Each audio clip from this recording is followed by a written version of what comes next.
On a racheté des entreprises qui opèrent des bus il y a quelques années. Si on était en data mesh à l'époque, on aurait simplement rajouté une équipe data sans toucher aux autres équipes fonctionnelles et ça aurait permis de ne pas bouleverser toutes les équipes data simplement parce qu'on va rajouter une entité au groupe. Bonjour et bienvenue sur Data Driven 101, le podcast qui s'intéresse aux applications concrètes et variées de l'intelligence artificielle et de la data. Je suis Marc Sanselme, spécialiste en IA, et je reçois chaque semaine des professionnels pour nous partager leurs expériences et leurs visions sans filtre. Aujourd'hui, je reçois Hugo Palmer, manager data chez Blablacar. Hugo est ingénieur en machine learning et travaille chez Blablacar depuis 7 ans, d'abord comme contributeur et puis aujourd'hui manager d'une équipe data. Blablacar est le leader mondial du covoiturage et exploite aussi un réseau de bus dans toute l'Europe et l'Amérique du Sud. Bonjour Hugo. Bonjour Marc. Alors Hugo, est-ce que tu peux nous présenter Blablacar plus en détail ? Oui, alors Blablacar est connu pour son activité de covoiturage en France, mais aussi à l'international. On est présent en tout dans une vingtaine de pays.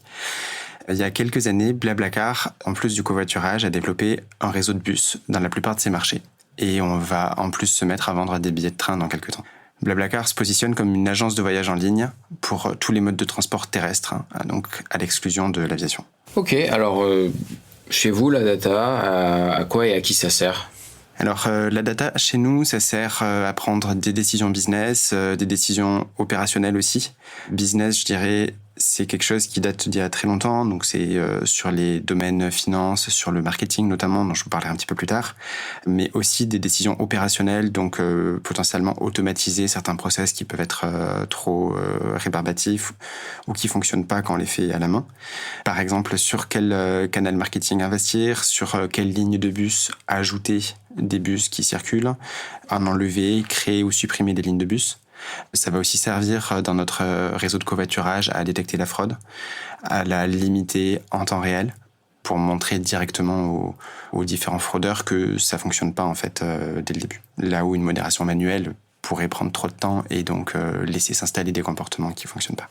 D'accord. Et alors, comment vous êtes organisé pour gérer la donnée chez Blablacar ?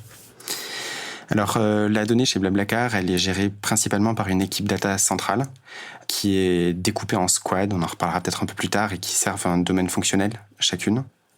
La data est aussi utilisée par des business analysts qui sont plus proches des opérations, qui vont aller se servir des dashboards qu'on va produire et donner des insights business en se basant dessus.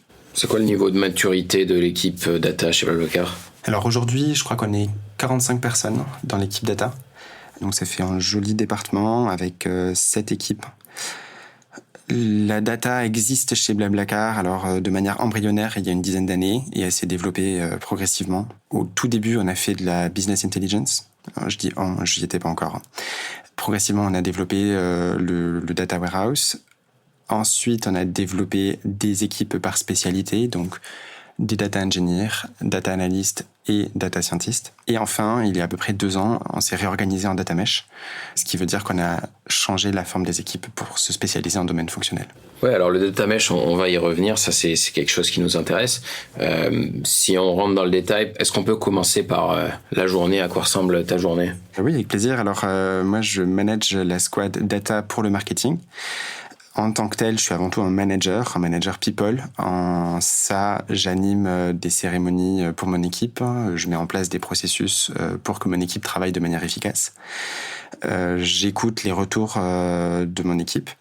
Il y a aussi besoin régulièrement de se poser des questions sur les besoins de staffing à moyen et long terme pour les faire évoluer. Et chose qui est aussi liée au data mesh parce que quand on a une équipe entière qui traite les sujets marketing, qu'on a d'un coup des grands besoins parce que les budgets augmentent ou des besoins un peu plus faibles parce que les besoins diminuent, c'est un peu moins facile d'aller allouer plus ou moins de ressources au marketing et du coup il faut arriver à se projeter sur ça malgré un environnement incertain. Il y a aussi des questions sur les projets. Quand on lance des projets long terme, j'essaie le plus possible de les laisser gérer par les personnes de mon équipe. Mais souvent, il faut aussi se réaligner entre les attentes des clients et les capacités techniques de l'équipe. Quel genre de data est-ce que tu traites ? Alors au sein de mon équipe, donc data pour le marketing, on traite quelques données granulaires, c'est-à-dire qui sont à la maille des actions qui ont été faites sur le site web, dans le cas où l'utilisateur a accepté du coup qu'on récupère cette donnée. Ouais. Mais c'est plus beaucoup le cas, parce que de plus en plus, avec les contraintes de la RGPD, on le fait de moins en moins en fait. Et du coup, on se met à utiliser de plus en plus de données agrégées, des données business agrégées, et prendre des décisions dessus. Agrégé comment, par exemple ? Ça va être par exemple des tendances jour par jour de l'évolution de notre nombre de réservations covoiturage, de réservations bus, le nombre de nouveaux conducteurs qui vont s'inscrire sur la plateforme par exemple, qui est un des KPI, un des Key Performance Indicators qu'on regarde beaucoup. Mmh. Et alors cette approche macro, on va dire macroéconomique versus microéconomique, on arrête de s'intéresser à l'utilisateur lui-même ici pour des contraintes légales. Qu'est-ce que ça change ? Est-ce que ça... En termes de performance, est-ce qu'il y a une perte de performance, un gain de performance ? Alors, ce qui se passe pour la mesure de la performance du marketing, c'est qu'on a l'approche traditionnelle qui est basée sur le tracking des utilisateurs individuels en se basant sur les cookies. Et ça, comme je le disais tout à l'heure, c'est de plus en plus limité parce que ça se restreint aux utilisateurs qui ont donné leur autorisation à ce qu'on se serve de ces données-là. Ce qui veut dire qu'en fait, on continue d'avoir ces informations, mais pour une proportion des utilisateurs qui diminue fortement. Cette donnée, elle est toujours fiable, mais seulement sur un échantillon d'utilisateurs. Donc on se sert de ces données pour voir les tendances. Et ensuite, on a une approche alternative qui est un peu plus novatrice, qui consiste à regarder les évolutions macroscopiques, donc de nos KPI principaux, et les corréler avec nos dépenses marketing d'un point de vue assez macro, c'est-à-dire regarder toutes les dépenses en publicité télé, les dépenses en publicité radio, les dépenses en publicité sur Google Search par exemple. Et du coup, ça, c'est une approche qui est en fait duale, donc entre l'approche traditionnelle et l'approche un peu plus récente, un peu alternative. Et du coup, nous, ce qu'on cherche à faire, c'est à réconcilier ces deux approches pour bénéficier de l'approche la plus granulaire possible pour avoir des données fiables à un facteur près et de l'approche plus novatrice pour avoir les bons ordres de grandeur. Alors, est-ce que tu peux nous donner un exemple concret de décision business que vous avez pris grâce à la data ? Alors oui, donc une décision business, on fait de plus en plus d'A/B tests pour comprendre ce que nous rapportent réellement les différents canaux marketing. Notamment, on a fait un test sur un réseau social et on s'est rendu compte qu'il nous rapportait moins que ce qu'on pensait initialement. Donc on a pu diminuer les dépenses sur ce réseau tout en les conservant à un niveau minimal et les augmenter au contraire sur un autre canal d'acquisition qui rapportait plus que ce qu'on pensait. Alors, le RGPD, qu'est-ce que ça vous a amené à faire comme réorganisation ? Est-ce que c'est une contrainte ou pas du tout ? Alors oui, forcément, le RGPD, c'est un cadre légal qui pose des contraintes. Il se trouve que c'est des contraintes qui se comprennent très bien. Il s'agit de faire en sorte que les utilisateurs finaux aient le contrôle sur les données que nous, on a le droit de processer ou pas. Là, dans ce cas particulier, en fait, ce que ça fait, c'est que on n'est plus capable d'estimer la performance du marketing sur l'intégralité des utilisateurs, mais seulement sur un échantillon. Donc finalement, ça ne nous handicape pas tant que ça pour comprendre la performance des canaux marketing, parce qu'il y a toujours cet échantillon de personnes qui acceptent. Vous faites du machine learning ? Alors oui, au sein de l'équipe data, on a pas mal de cas d'usage du machine learning. On en a pour des sujets de pricing, on en a pour des sujets de détection de la fraude. Mmh. Dans le cadre du marketing, on en a aussi notamment sur Google Ads. Donc Google Ads, on se positionne sur des mots-clés et on va placer des enchères sur des mots-clés. Donc tout ça, c'est fait de manière plus ou moins automatisée sur Google Ads. Mais par exemple, quand on va placer une enchère sur un mot-clé Paris, Toulouse, pas cher, par exemple, on va aller arrêter les publicités de manière dynamique selon nos prévisions de remplissage des covoiturages. D'accord. Ou au contraire les réactiver parce qu'on pense que c'est un axe sur lequel on a envie d'aller acquérir des passagers. Et en fait, ça nous permet dans une certaine mesure d'aller équilibrer l'offre et la demande sur la place de marché qui est le covoiturage. D'accord. Directement, en fonction des remplissages, vous adaptez les dépenses marketing. Voilà, exactement. C'est-à-dire qu'on va avoir des arrêts francs quand on n'a vraiment pas d'offre. Et ensuite, on va avoir tout un phénomène de gradation en fonction de notre prévision de remplissage. Sur la détection de fraude, on parle de quoi ici ? De fraude documentaire, de faux comptes ? Alors, on a malheureusement des personnes qui cherchent à se substituer à Blablacar pour faire payer des utilisateurs sur des liens qui sont complètement en dehors de Blablacar. Donc, d'accord. Blablacar a mis en place beaucoup de systèmes pour éduquer tous nos utilisateurs sur le fait qu'il ne faut payer que sur la plateforme. Il ne faut jamais sortir de la plateforme pour aller payer ailleurs. Mais malheureusement, il y a toujours des personnes qui essaient. Donc, on essaie d'être au plus près pour les empêcher de faire ça. Et on envoie des mails régulièrement à notre base d'utilisateurs pour qu'ils comprennent ce type de fraude. D'accord. Et donc le machine learning, là, ici, vous permet peut-être de détecter dans les conversations sans faire appel à un humain qui vient lire les conversations à la place. Ça fait un premier rideau, en fait. Ça fait un premier rideau temps réel. Et ensuite, ça va aller soit bloquer directement, soit autoriser directement, soit mettre dans un spooler d'attente qui, lui, sera traité par des humains pour des tâches donc plus spécialisées, car des cas où l'algorithme n'a pas été capable de conclure par lui-même. D'accord. C'est quoi les principaux verrous, obstacles que vous avez pour développer ces algorithmes de machine learning, autant sur la détection de fraude que sur l'optimisation des enchères sur Google Ads?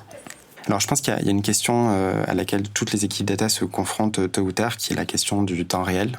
On est souvent assez tenté de vouloir faire des choses en temps réel et on ne sait pas toujours forcément pourquoi. Et là, en l'occurrence, on a mis un peu de temps à trouver la bonne architecture de MLOps qui nous permettent de faire du temps réel de manière efficace. Du coup, sur les cas d'usage de la fraude, on l'a fait parce que là, ça trouve tout son sens.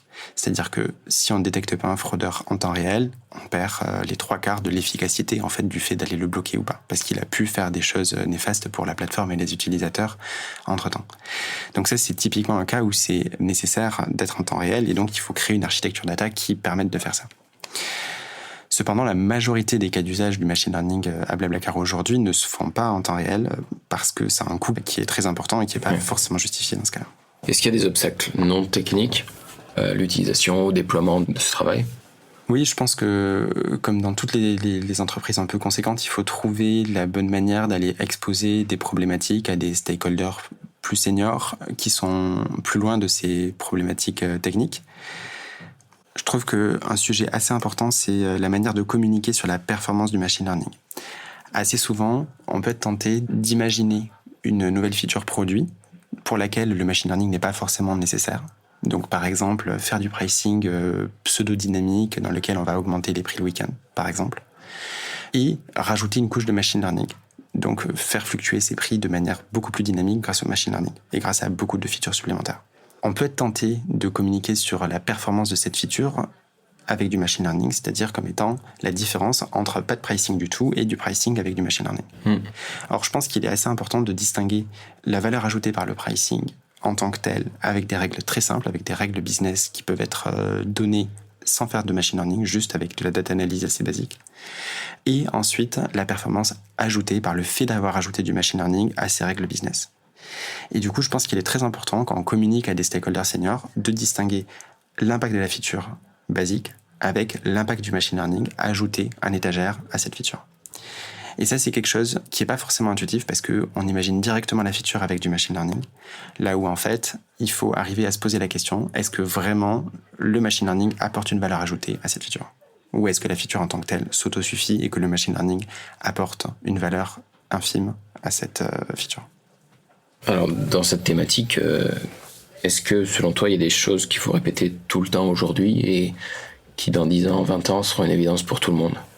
Je pense que dans le cas du marketing en particulier, j'en ai un peu parlé tout à l'heure, mais on part d'un monde il y a 5 ou 10 ans où les utilisateurs avaient aucun contrôle sur leurs données personnelles. Depuis 5 ans, on se doit d'être très vigilant sur ces sujets et je pense qu'il ne faut pas ramer contre le courant sur ces sujets. En fait, il faut développer des méthodes alternatives d'optimisation du marketing qui fonctionnent sans chercher à gagner du temps par rapport aux problématiques légales. Quelles erreurs tu peux nous partager pour nous faire gagner du temps? J'ai travaillé quelques années au début de ma carrière en tant que data scientist et j'ai déjà été sur des projets seul pendant plusieurs mois à ne pas arriver assez à avancer, à travailler trop en silo. Et je me souviens d'une fois ou deux où j'ai été mis en paire après avoir travaillé seul et je trouvais que notre efficacité était bien plus importante en travaillant à deux. Donc je pense que le plus souvent possible, il faut faire travailler les développeurs data en paire. J'en suis convaincu pour les data scientists parce que je l'ai été, mais je pense que ça s'applique aux autres spécialités, aux data engineers, aux data analysts, aux analytics engineers. Évidemment, ça participe à une émulation collective. Ça permet de ne pas se perdre, notamment sur les projets complexes. C'est très vrai pour les juniors, mais je pense que c'est aussi vrai pour les personnes les plus expérimentées, parce que ça leur permet de se challenger l'un l'autre. Tu penses que c'est quoi qui fait cette émulation? Est-ce que c'est vraiment une question de motivation, de travailler à deux? Est-ce que tu as vraiment une addition des compétences intellectuelles qui font qu'il y a plus d'idées? Comment t'expliques ça? Je pense que c'est à la fois sur l'aspect de la motivation que sur l'aspect de ne pas se perdre dans des impasses. Sur des projets de R&D, ça peut aller très vite de s'engouffrer dans une impasse. Alors forcément, on ne sait pas encore que c'est une impasse, sinon on n'irait pas. Ouais. Mais on rentre. Et ensuite, on a un peu ce biais cognitif qui fait qu'une fois qu'on a investi du temps dans une direction, ça nous coûte très cher individuellement d'en sortir parce que ça revient à accepter le temps qui a été perdu. Ouais. Et ça, je crois que en fait, c'est très dur de s'en sortir tout seul. En revanche, quand on est à deux sur un sujet, pour aller dans une impasse, il faut convaincre l'autre d'y aller. Pour y rester, il faut convaincre l'autre d'y rester. Et c'est beaucoup plus difficile. Ouais, intéressant ça. Alors, vous vous êtes réorganisé en data mesh il y a 2 ans chez BlaBlaCar. Donc, data mesh qui est une tendance assez forte actuellement. Est-ce que tu peux nous expliquer en quoi ça consiste exactement ? Oui, je vais essayer. C'est effectivement une tendance assez forte dans l'écosystème data en ce moment. Je pense qu'elle s'applique beaucoup à certains types d'entreprises. Après, il faut pas y foncer tête baissée. Il faut bien comprendre ce dont il s'agit. Alors, pour essayer de comprendre, en fait, aujourd'hui, un spécialiste data qui travaille sur un projet est caractérisé par 2 éléments. Le premier, c'est sa spécialité technique. Est-ce qu'il est data analyst, data engineer, data scientist ou analytics engineer notamment? Et la deuxième, c'est sa compétence fonctionnelle. C'est est-ce qu'il travaille pour du marketing, dans le cadre de BlaBlaCar, pour le covoiturage, pour le bus, pour légal, ou on peut imaginer plein de domaines fonctionnels pour lesquels travailler. Ce qui fait qu'en fait, on a une organisation matricielle avec les spécialités techniques et les spécialités fonctionnelles.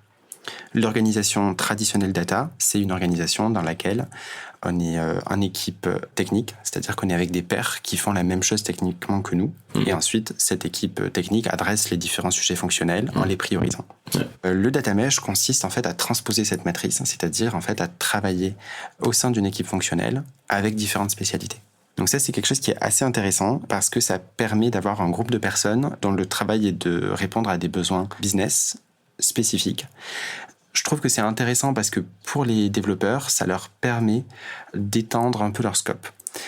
Je trouve qu'après 3, 5, 7 ans en tant que data scientist ou data analyst, c'est intéressant de voir ce que font les autres spécialités, et l'organisation en data mesh permet cette évolution, permet d'aller toucher en fait à ce que c'est que travailler avec un data scientist, voire même faire un peu son travail avec un data engineer ou avec un data analyst. Alors, quel problème ça résout d'être organisé en data mesh ? Ça permet d'avoir des interactions avec les différents métiers qui est facilité. C'est très utile pour les entreprises qui rajoutent régulièrement des domaines fonctionnels. Alors, par exemple, des entreprises qui peuvent fonctionner par ce qu'on appelle du acqui-hire, c'est-à-dire aller faire une fusion avec une autre entreprise dans le domaine fonctionnel connexe, mais pas forcément exactement similaire, d'aller intégrer une équipe data très facilement au sein de l'écosystème data, au fur et à mesure que du coup le groupe se consolide et rajoute des domaines fonctionnels. Typiquement, on a racheté des entreprises qui opèrent des bus il y a quelques années. Si on était en data mesh à l'époque, on aurait simplement rajouté une équipe data sans toucher aux autres équipes fonctionnelles, et ça aurait permis de ne pas bouleverser toutes les équipes data simplement parce qu'on va rajouter une entité au groupe. Je trouve qu'il y a autre chose dont on s'est un peu rendu compte chez BlaBlaCar, c'est que en fait, les personnes ont tout de même toujours besoin de continuer à travailler avec leurs pairs techniques. C'est-à-dire que quand on a un data analyst qui est isolé dans une squad fonctionnelle, il va se retrouver à travailler en silo en tant que data analyst, et ça, c'est une faiblesse du data mesh. La manière assez standard pour éviter ce problème, c'est de créer ce qu'on appelle des chapters. Les chapters sont des regroupements techniques de personnes qui ont la même spécialité technique. Ce qui est intéressant, c'est qu'en fait, pour reprendre l'organisation matricielle que je décrivais tout à l'heure, en fait, ça crée une double lignée de personnes qui vont donner des directions. Donc les managers qui au lieu d'être des managers techniques deviennent des managers fonctionnels, donc comme moi aujourd'hui. Mais aussi ce qu'on appelle des chapter leads, qui sont des spécialistes expérimentés de leur spécialité et qui du coup vont créer des programmes transverses à toutes les squads pour permettre à tous les data analysts ou à tous les data scientists de se regrouper au sein d'un forum, d'apprendre ensemble et de partager des bonnes pratiques. Et donc ça, en fait, ce qui est intéressant, c'est que ça fait monter toute une série de personnes en tant que chapter lead. Et aujourd'hui, notamment chez BlaBlaCar, on a donc 6 ou 7 managers fonctionnels et on a 4 chapter leads. Et donc ça fait tout un groupe de personnes relativement seniors qui travaillent collégialement donc au sein du staff data. Oui, ça ressemble presque à une sorte de montée en avancement à 2 branches, comme c'est populaire chez pas mal de boîtes comme Google, où il y a celle du contributeur individuel qui devient expert technique, et celle de celui qui devient manager, qui va du coup cesser de faire de la technique progressivement, quoi. Ouais, exactement. En fait, ça permet de donner quelques petites composantes du management au chapter lead, mais en gardant le gros du people management au sein des managers people de squad. Quel problème est-ce que ça crée d'être en data mesh ? Alors je pense que la limite principale, c'est que l'allocation de ressources, elle est beaucoup moins dynamique que dans le cadre d'une organisation traditionnelle avec des équipes techniques. C'est-à-dire que si, par exemple, vous avez le marketing qui a des gros besoins et l'équipe bus qui a des besoins plus faibles en ce moment, en fait, il y a deux manières. Soit il faut aller faire grossir très vite l'équipe marketing, mais ça, un externe, ça prend du temps. Soit il faut déplacer des personnes d'une squad à l'autre. Et ça, en fait, ça rajoute un certain frein parce que on peut pas changer de manager 3 ou 4 fois au sein de la même année. On a besoin d'une certaine stabilité en tant que développeur avec ses collègues et aussi avec son manager pour créer des liens. Du coup, je pense que ça demande une équipe de leadership data qui est très soudée et qui communique bien pour accepter de déstaffer des personnes d'une équipe pour en restaffer dans une autre. Qu'est-ce que tu préfères dans ce métier de manager dans une équipe data ? Alors, en tant que manager, qui est ce que j'apprends depuis quelques années, ce qui m'intéresse beaucoup, c'est de voir les qualités et les défauts des différentes personnes et d'essayer d'aller arbitrer les différents projets qu'on va prendre et les allouer aux différentes personnes, faire des paires de développeurs qui travaillent ensemble quand c'est possible, et du coup faire s'améliorer les personnes, on dit les faire grandir, sur leurs axes d'amélioration. Sinon, sur le fait d'être manager dans la data en particulier, plutôt que dans d'autres secteurs, ce que je trouve assez intéressant, c'est qu'il y a un côté qui est intellectuellement satisfaisant à se poser des questions techniques et à y répondre d'une manière scientifique et pratique à la fois. Quand on a des questions business et qu'on arrive à mettre en place toute une méthodologie qui aboutit à quelque chose qui derrière est actionnable, je trouve que ça procure une certaine satisfaction, et que ce soit moi qui le fasse ou quelqu'un de mon équipe. Quels sont les plus gros points de douleur que tu rencontres ? Je pense qu'une difficulté, c'est souvent d'articuler entre le court terme et le long terme. À court terme, on peut prendre pas mal de pression de différents stakeholders, de différents clients, de besoin d'avancer sur certains projets. Et en même temps, ce que tu veux en tant que manager, c'est créer une équipe où les gens sont bien les uns avec les autres, qui se développent, où les gens y trouvent leur compte, tout simplement. Et ça demande souvent de faire des arbitrages entre limiter la pression et en même temps arriver quand même à un certain niveau de delivery, une certaine qualité de ce qu'on peut produire. Oui, c'est intéressant, c'est que l'arbitrage court terme, long terme, tu le vois surtout dans l'anglais RH en fait. La rétention de tes data scientists, le bonheur de l'équipe et pas tant les projets de long terme versus les projets de court terme comme on a pu pas mal l'entendre cet argument également. Disons que c'est quelque chose qu'il faut prendre en compte pour ne pas perdre ses développeurs sur le long terme. Alors, est-ce que tu as une anecdote à nous partager ? Oui, alors par exemple, je pense au CRM, donc l'équipe data pour le marketing s'occupe aussi d'évaluer la performance des campagnes CRM, donc à quoi ça sert d'envoyer des emails, envoyer des push notifications à nos utilisateurs, comment améliorer ça.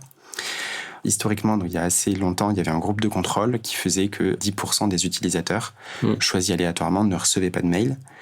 Et alors, pas de chance, en fait, il y avait une personne haut placée chez Blablacar, donc un C-level, qui ne comprenait pas pourquoi il recevait aucun mail, alors qu'il allouait des budgets conséquents aux équipes CRM, il ne comprenait pas pourquoi lui recevait pas ça. En fait, c'était simplement parce qu'il était dans ces 10% de contrôle groupe. Et du coup, ce que les personnes opérationnelles avaient fait à l'époque, c'était rajouter un special case, un cas spécial dans toutes les campagnes de notre outil de CRM pour qu'ils les reçoivent quand même. Du coup, je trouve que c'est amusant. Enfin, c'est une anecdote qui montre à la fois la culture de Blablacar. On appelle ça Be the Member. C'est une culture qui est assez forte, qui consiste à régulièrement faire des covoiturages, prendre le bus nous-mêmes pour se rendre compte de ce que c'est qu'être un utilisateur de Blablacar au jour le jour. Ouais. Et du coup, ce qui est illustré par le fait que cette personne très haut placée fait des covoiturages et se sent impliquée dans le produit et du coup était frustrée de ne pas les recevoir. Et en même temps, les nécessités quand tu veux procéder en trial and error, donc essayer, changer, essayer, se tromper, rechanger, itérer en fait, de la nécessité de mesurer l'efficacité de ce qu'on fait. Parce que si on ne mesure pas, en fait, on n'a aucun retour et sur du long terme, on fait n'importe quoi. Est-ce que tu as une opinion à nous partager ? Peut-être sur la gestion de projet, je trouve que le plus possible, il faut permettre aux développeurs de le faire et pas au manager de le faire lui-même. Pour plein de raisons, parce que ça permet de dégager du temps au manager et pour se recentrer sur des sujets plus stratégiques.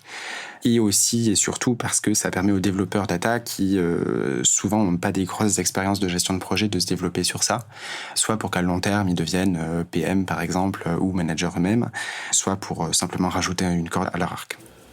Et alors si c'était à refaire, ton passage chez Blablacar jusqu'à aujourd'hui, qu'est-ce que tu changerais ?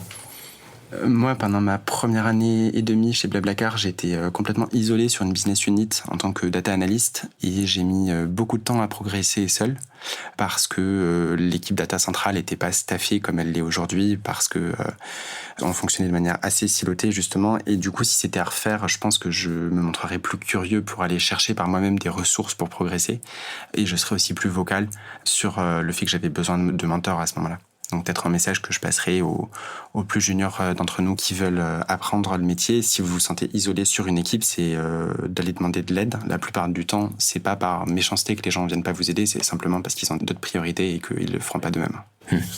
Alors chez Blablacar, vous avez une équipe de 45 personnes dans la data, c'est assez énorme, c'est assez conséquent. Qu'est-ce qu'il y a comme projet sur le feu? Qu'est-ce que toi, personnellement, tu penses qui peut encore être fait chez Blablacar? Je pense qu'il s'agit de continuer à être curieux, à essayer des choses sur différents domaines d'application. Je pense que notre orga aujourd'hui, elle nous permet d'itérer assez bien sur ces questions, et surtout de continuer à essayer et à savoir soit arrêter à temps, soit arrêter tout court les projets quand ils fonctionnent pas, parce que c'est une réalité dans le monde de la data. Il y a une proportion non négligeable des sujets qui en fait ne délivrent pas leurs promesses, et du coup il faut savoir les mettre de côté. Et après, je dirais de manière assez pragmatique, dans les prochains mois, il s'agit de venir à bout des grosses migrations techniques sur lesquelles on est. En ce moment, on est en train de migrer sur DBT.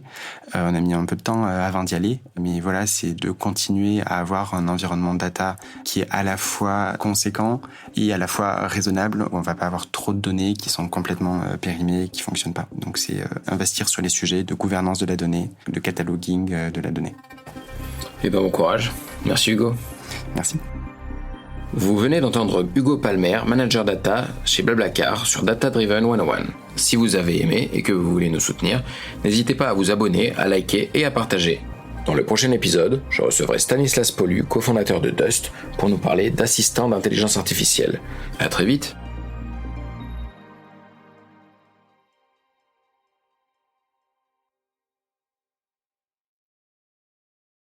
Data Driven 101 est rendu possible par Scopeo, agence d'intelligence artificielle.